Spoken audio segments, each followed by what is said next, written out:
assalamu aleykum wa rahmatullah bandiraɓe yeɓoɓe yaw pindi tv wonɓe nder leydi sénégal ha e bowol leydi mo wone moon foof salminama inde manama yettode sikala en garti e oɗo ñalawma alarba ina woni sappo e ɗiɗi lewru juin hitan ujunnaje ɗiɗi e nogas e nayyi joni koye jaade leydi sénégal paɗen jeyɗe leydi men e oɗo subaka hannde ina wayno gaari koye kabaru goto ɓurɗo mantinade woni alhaali pétrole leydi men sénégal jeyama e leyɗele ɗe ganduɗa ɗe ko limteteɗe leyɗele baɗoje produit pétrole sababu noon ko sénégal ne wayno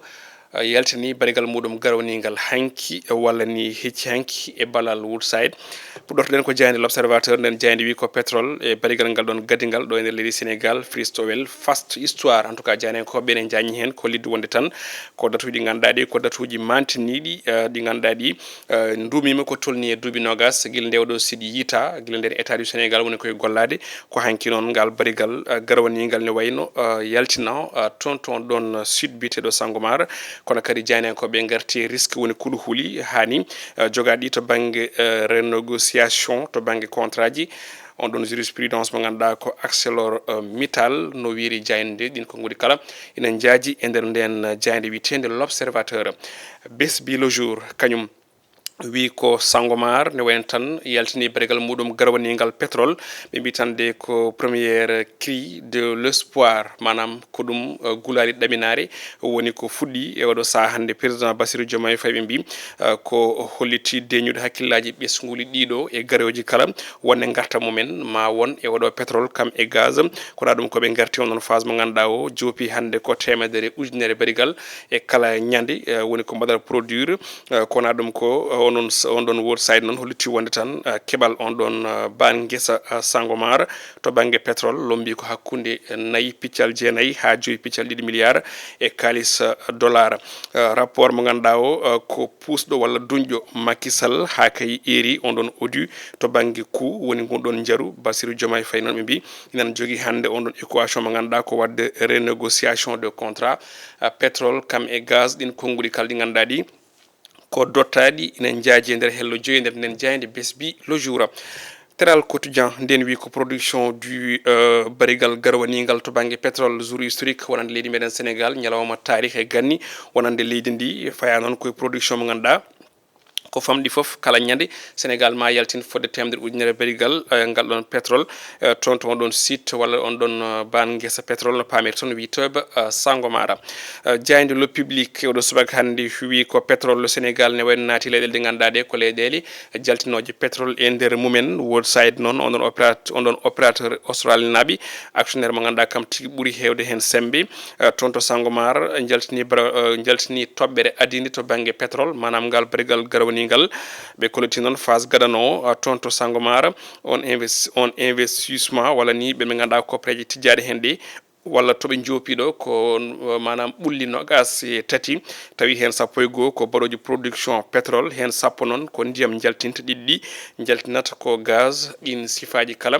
golle on ɗon suite sangomar to banggue pétrole ene jaaji e nder nden jeyande witende le public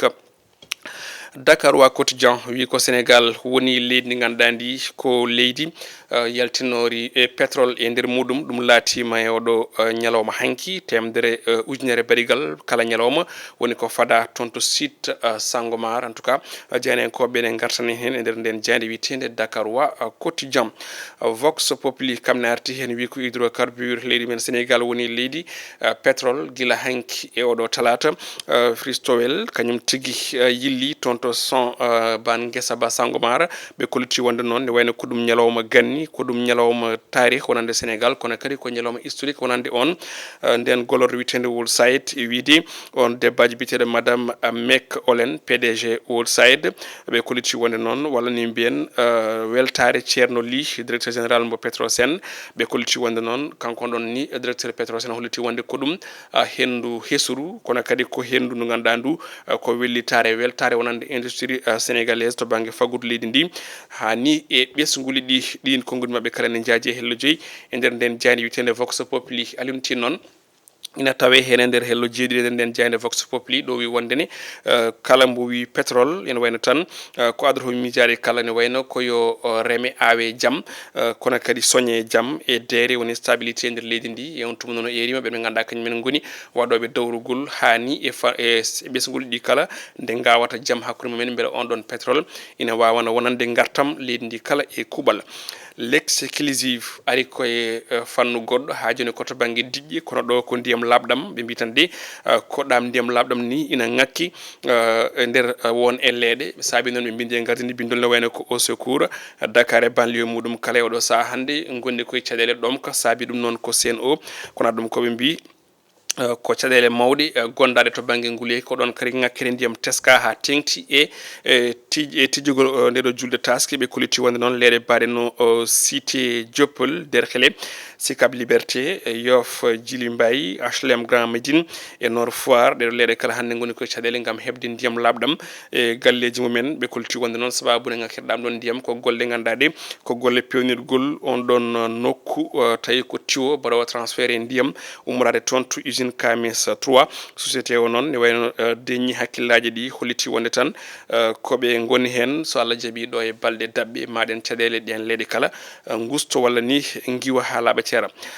tribune aɗa koye caɗele goɗɗe ganduɗa ɗene teska e ndeɗo taske nde julde taske ɗo e balɗe seeɗa ɓe mbi tan de ko jawɗi ina ceeri te kalis kam yiyotako e oɗo saaha jawɗi ɗi kala famɗum noon ko ko capantati ujunere ko préji CFA jarata ɓe kolti woni noon ko julde nde ganduɗa nde ina ari e saaha monto prix uji woni prix ji ñamele ɗe woni ko teska e oɗo saaha e nder leydi men Sénégal Walf Quotidien ari koye koppereji oɗo eurobond kono kadi décaissement tonto FMI Fonds monétaire international e lewru juillet tijjandu en tout cas den koppereji leydi Sénégal ñamli kala ko nden jogori yobde saabi janen ko ɓe mbi ko toɓo milliard uji woni jogori tigui tobde e dow leydi meɗen Sénégal ɗin konnguli ne jaaji hello tati e nder nden jayde Walf Quotidien record quotidien ko ɗon natirten jaari meɗen caftal balle oɗo subaka jandi groupe futur média nde wi ko mondial 2026 qualification o min di e Abdoulaye Seck wondude Idrissa Gana Gueye Pape Matar Sarr ɓe mbi tan de ko les bonnes notes de juin en tout cas ɓeɗo kam ne wayno ko notuji moƴƴi keeɓi e oɗo juin caggal ɗiyan balɗe ɗiɗi ɗe éliminatoire kono ɗum koɓe garti e ɓen ɓe ganduɗa kañumen liiɓi e Soudan du Sud hanki toon to Juba woni Soudan ne wayno tan ɓe mbi ko hetti yesso leydi meɗen Sénégal e on ɗon classement groupe B eɓe jaara hannde e 10 points Sénégal jogui ko point ji jeetati stade quotidien ko ɗon goddirten ɗo men jayde jewɗo subaka hannde ɓe gaari koye mondial 2026 ne wayno tan Sénégal ne jogui retard e toɓɓe ɗiɗi hakkude muɗum e Soudan ɓe kolti wonde noon Sénégal maya toon to Soudan toon to Khartoum tawi ɓe jarata koye kulol gongol tigui e deedi e ɗum ɗon noon ko hollirde wonde Sénégal hankkadini ala droit wadde ko wiyete ko faux pas contre la RDC et la Mauritanie à 34 ans e duuɓi makko capantati e nayyi Idrissa Gana Gueye ɓe mbi ko kañum tigui woni plié en tout cas équipe nationale du Sénégal e oɗo saaha woni ko jayniyankoɓe ɓe garti hen coupe du Sénégal quart de finale ma joue e oɗo alarba hannde jayniyankoɓe kolliti wonde tan ko Férouz Foot kañum e Jaraaf e on ɗon petit poussé kañum tigui hucciti e on ɗon équipe mo ganduɗa ko goɗo ko witti koye on ɗon fannu goɗɗum ko tawete hen ko euro 2024 dernière balle des monstres en tout cas ɓen goni Cristiano Ronaldo Luka Modric Toni Kroos wondude Pepe woni Pep e Olivier Giroud ɓeɗo kala janenkoɓe mbi so tawi euro gasi hankkadini ne wayno ene gasa carriére mabɓe o yiƴƴa hen on euro noon puɗɗotoɗo normalement ñande 14 lewru nduɗo no gonɗen toon to Allemagne musidɓe tedduɓe ko ɗum wonno ko jayde leydi Sénégal dawri e oɗo subaka hannde en jetti on e mbadi kuuɓal to banggue keɗogol e yebde e commentaire e kala jiyande moɗon e duuɓuji monen mbiya allahumma amin en jetti Djiby Dieng toon to montage e caméra adi men e roɓino jaari inchallahu lamɗo jaaɓi ko janggo alkamisa yo en ñalle jaam